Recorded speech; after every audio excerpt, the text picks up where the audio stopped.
কেমন হয় যদি একটি উদ্ভিদের ছোট্ট একটি টিস্যু নিয়ে কালচার করে বা আবাদ করে যদি আমরা পূর্ণাঙ্গ একটি গাছ তৈরি করে ফেলতে পারি?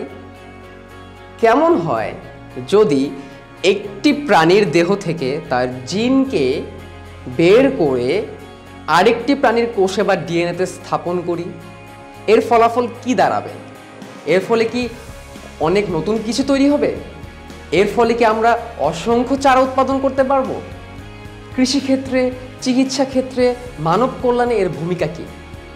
এই সব কিছু জানতে গেলে তোমাদেরকে পড়তে হবে জীব প্রযুক্তি অধ্যায়টি।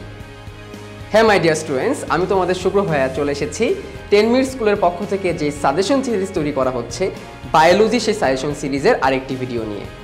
এবং এই ভিডিওতে আমি কথা বলবো তোমাদের এসএসসির বায়োলজির 14তম অধ্যায় অর্থাৎ জীব প্রযুক্তি নিয়ে। এই জীব প্রযুক্তি অধ্যায়টা কিন্তু অনেক মজার এবং মানব কল্যাণে কিন্তু এর ভূমিকা অসাধারণ।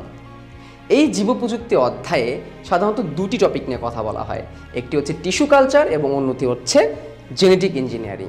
তো চলো আমরা শুরুতে দেখে নিই এই অধ্যায় থেকে বিগত বছরগুলোতে কি কি প্রশ্ন এসেছে। আমি দেখতে পাচ্ছি, তোমরাও হয়তোবা দেখতে পাচ্ছ, এই প্রশ্নগুলো এসেছে আমাদের বিগত বছরগুলোতে এই অধ্যায় থেকে। এবং তোমরা বুঝতে পেরেছো এই অধ্যায়টা কিন্তু অনেক বেশি গুরুত্বপূর্ণ, কারণ প্রত্যেকটা বছর এই অধ্যায় থেকে প্রশ্ন এসেছে এবং আমরা দেখতে পাচ্ছি এই টিস্যু কালচারের ধাপ এবং জেনেটিক ইঞ্জিনিয়ারিংয়ের ধাপ ও ব্যবহার থেকে কিন্তু সকল প্রশ্ন এসেছে।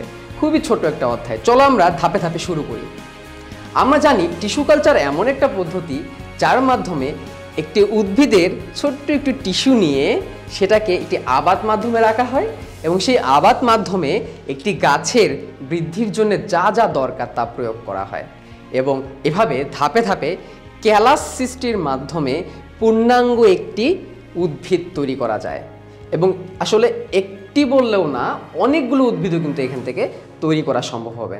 এবং যে টিস্যুটা আমি প্রথমে নিয়েছিলাম সেই টিস্যুটা যদি রোগমুক্ত থাকে তাহলে আমরা যে চারাগুলো পাবো সেই চারাগুলোও কিন্তু কি হবে? রোগমুক্ত চারা হবে। রোগমুক্ত চারা উৎপাদন, আমাদের সিজন ব্যতীত নতুন নতুন চারা উৎপাদনের ক্ষেত্রে কিন্তু এই প্রকল্পের কোনো বিকল্প নাই। সো এই জিনিসটি কিন্তু আমরা অবশ্যই জানার জন্য শিখব এবং পরবর্তীতে যারা বায়োটেকনোলজিতে ক্যারিয়ার করতে চায় তাদের জন্য তো এটা অসম্ভব সুন্দর একটা জিনিস। তো এই টিস্যু কালচারের যে ধাপগুলো রয়েছে সেই ধাপগুলো কিন্তু আমাদের সৃজনশীলের জন্য পড়তে হবে। আমাদের বইয়ে খুব সুন্দর একটা টিস্যু কালচারের ধাপের ছবি দেওয়া রয়েছে, সেই ছবিটি কিন্তু আমরা অবশ্যই আঁকানো শিখে নিব, কারণ যদি পরীক্ষায় প্রশ্ন আসে অবশ্যই আমাদের এই চিত্রসহ কী করতে হবে?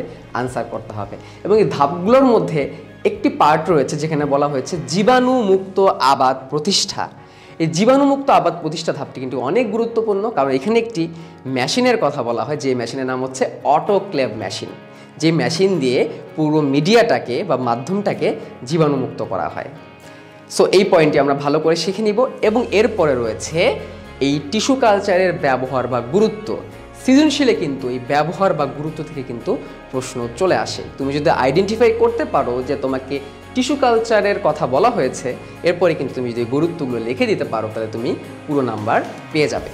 বেসিক্যালি টিস্যু কালচার দিয়ে তুমি অল্প সময়ে অসংখ্য চারা তৈরি করতে পারো, তুমি রোগমুক্ত চারা তৈরি করতে পারো এবং ফসলের ক্ষেত্রে অত্যাধিক উৎপত্তি সম্পন্ন হয় কিন্তু এই মাধ্যমে। তোমার যদি উৎপাদন বাড়ানোর প্রয়োজন হয়, এই টিস্যু কালচার হচ্ছে সব থেকে বেস্ট একটা মেথড। টিস্যু কালচারের পরে গুরুত্বপূর্ণ বিষয়টি রয়েছে জেনেটিক ইঞ্জিনিয়ারিং।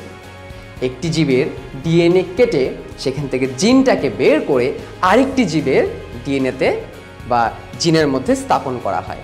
তার মধ্যে একটি পদ্ধতি আমাদের বইয়ে দেওয়া রয়েছে, যেই পদ্ধতিতে আমরা ইনসুলিন তৈরি করি।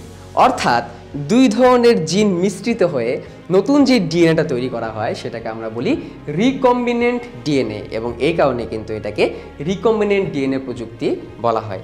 ইনসুলিন তৈরির ক্ষেত্রে, গাভীর দুধের পরিমাণ বৃদ্ধির ক্ষেত্রে, মাছের গ্রোথটাকে বাড়ানোর জন্য ইত্যাদি অনেক কাজে কিন্তু এই জেনেটিক ইঞ্জিনিয়ারিংটাকে ব্যবহার করা হয়। এবং এক্ষেত্রেও কিন্তু সাজেশন সেম। আমাদের টিস্যু কালচার থেকে যে যে জিনিসগুলো আমাদের গুরুত্বপূর্ণ ছিল, পদ্ধতি এবং তার ব্যবহার, এবং জেনেটিক ইঞ্জিনিয়ারিংয়ে কিন্তু একই কথা। এখানে তোমাদেরকে পদ্ধতিটা অবশ্যই চিত্র সহ শিখে নিতে হবে, কারণ চিত্র কিন্তু পরীক্ষায় আমাদের আঁকতে হয়। এবং তারপরে থাকবে এই জীব প্রযুক্তি বা আমরা যে জেনেটিক ইঞ্জিনিয়ারিংয়ের কথা বলছি সেই জেনেটিক ইঞ্জিনিয়ারিংয়ের ব্যবহার। আমাদের কিন্তু অবশ্যই এই দুটা ক্ষেত্রের পার্থক্য করে নিতে হবে। অনেক সময় কিন্তু পরীক্ষায় দুটো চিত্র দিতে পারে উদ্দীপকে, চিত্র এতে দেওয়া থাকবে হচ্ছে টিস্যু কালচারের এবং চিত্র বিতে দেওয়া থাকবে হচ্ছে জেনেটিক ইঞ্জিনিয়ারিংয়ের।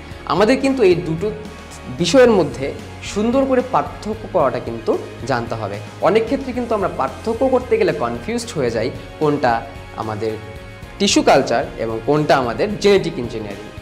এবং এই যে ছোট্ট একটা অধ্যায়, এর মধ্যে 4টা টপিক, টিস্যু কালচারের ব্যবহার, জেনেটিক ইঞ্জিনিয়ারিংয়ের ব্যবহার, এই ছোট্ট কয়েকটা টপিক যদি আমরা শিখে নিই তাহলে এই চ্যাপ্টার থেকে আমরা অবশ্যই ভালো মার্কস নিয়ে আসতে পারবো।